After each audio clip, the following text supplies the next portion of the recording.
নমস্কার, আপনারা দেখছেন পানি ট্যাঙ্কি টাইমস। 40 ইউনিট রক্তের লক্ষ্যমাত্রা রেখে রক্তদান শিবিরের আয়োজন করল উড়ান ওয়েলফেয়ার ফাউন্ডেশন। রবিবার অধিকারী কৃষ্ণকান্ত উচ্চ বিদ্যালয়ের প্রাঙ্গণে উড়ান ওয়েলফেয়ার ফাউন্ডেশনের উদ্যোগে ও বিশিষ্ট সমাজসেবী বাপন দাসের সহযোগিতায় এই রক্তদান শিবির আয়োজন করা হয়।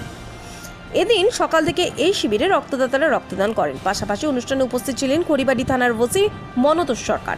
পরে মনতোষ সরকারের হাতে বৃক্ষ তুলে দেন বাপন দাস। পৃথিবীর সর্বশ্রেষ্ঠ দান হলো রক্তদান। আমরা বস্ত্র দান করি, কম্বল দান করি, কিন্তু রক্তদানের মতো দান পৃথিবীতে নেই। এটা হৃদয় থেকে আসে, মন থেকে আসে, জানান বিশিষ্ট সমাজসেবী বাপন দাস। আরও খবর জানতে অবশ্যই চোখ রাখুন শুধুমাত্র পানি ট্যাঙ্কি টাইমসের পর্দায়।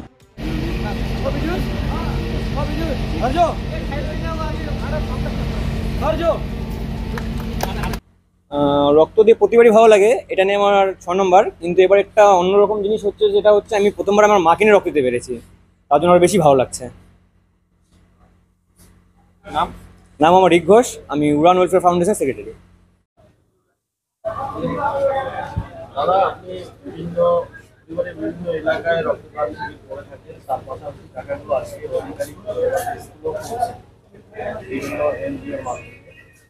কি বলবেন আপনারা? অ্যাকচুয়ালি বিভিন্ন জায়গায় করি কেন, আমাদের যে ক্যাম্পগুলো হয় খুব ছোট ছোট করে হয়। আমি বিভিন্ন গ্রামে, গতকাল যেমন ফাঁসি দেওয়া ট্রামবাড়ি গ্রামে করা হয়েছে সন্ধ্যাবেলা, আজকে এখানে সকালে করা হচ্ছে।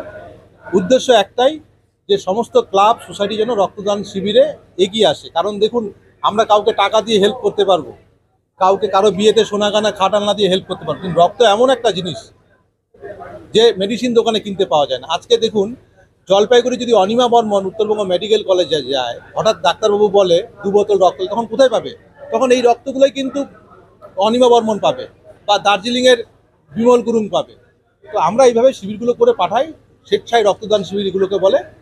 আমি আপনাদের চ্যানেলের মাধ্যমে আমাদের যে এলাকায় যে কিছু ক্লাব আছে, সংগঠন আছে, যারা সরকারের কাছ থেকে সুযোগ সুবিধাগুলো পায়, আর্থিক সহযোগিতা পায়, তাদেরকে বলবো এইসব শিবিরগুলো করতে। কারণ পৃথিবীর সর্বশ্রেষ্ঠ দান রক্তদান। আমরা বস্ত্র দান করি, কম্বল দান করি, কিন্তু রক্তদানের মতন দান পৃথিবীতে নেই। এটা হৃদয় থেকে আসে, মন থেকে আসে। আজকে আপনাদের লক্ষ্যমাত্রা কি? আমাদের লক্ষ্য 40, কিন্তু এই অবধি 30 পার হয়ে গেছে। কারণ আমরা প্রথম করছি, কারণ যারা অর্গানাইজ করছে তারা সব স্কুল পড়ুয়া, কলেজ পড়ুয়া, তাদেরকে নিয়ে আমাদের 100% আজকে ফুলফিল হয়ে যাবে। আমি আজকে দেখলাম যে মা ছেলে রক্ত দিল, অনেকে নতুন নতুন ছেলেরা রক্ত দিল। খুব ভালো লাগছে এই ক্যাম্পটা করে আমাদের। দাদা, আরেকটা দিক দেখা যায় যে ইয়ং জেনারেশন রয়েছে, তারা রক্ত দিতে অনেক ভয় পাচ্ছে, তাদের উদ্দেশ্যে কি বলবেন?